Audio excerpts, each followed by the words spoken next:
नमस्ते प्रणाम आप सबको। आप सबके बता दे कि आजकल पता ना का हो गइल बा भोजपुरी इंडस्ट्री में। सब लोग का चाहतनी, का करे के चाहतनी। आप सबको बता दे कि धनंजय धड़कन जे तरह आप लोग सबके फैन बानी, वही तरह हमहू एगो धनंजय धड़कन के फैन बानी। और आज से एक दो दिन पहले गाना आयल रहे धनंजय धड़कन जी के, जौन गाना के नाम रहे सेजिया के शुभारंभ।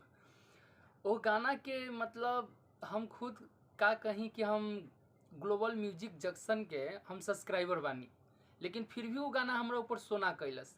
जाके फिर हम नाम धनंजय धड़कन नाम सर्च कैनी कि भाई गाना आए वाला रहल, ना आइल।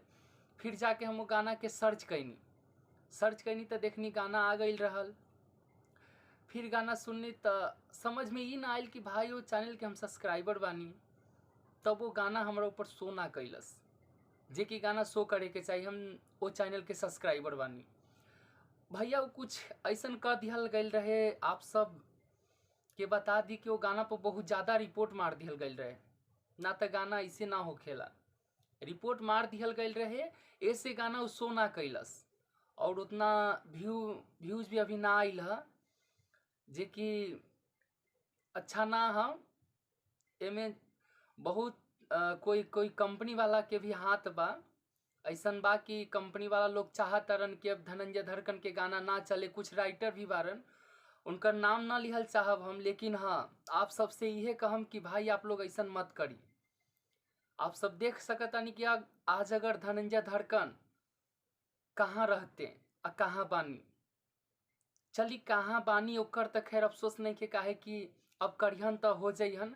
लेकिन आप सब सपोर्ट कीजिए, अब ये मत कीजिए आप लोग और भी परेशान मत कीजिए। पहले से ही परेशान थे और अब गाना आ रहा है दूसरे कंपनी से, तो आप लोग सपोर्ट कीजिए। ये मत कीजिए कि उसको चलने नहीं दे, रिपोर्ट मार के ये करे वो करे, तो अच्छी बात नहीं है।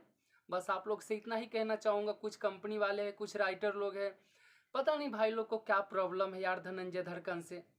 हम भी धनंजय धड़कन कुछ है नहीं, लेकिन हम उनके फैन हैं और अच्छे फैन हैं, सच्चे फैन हैं।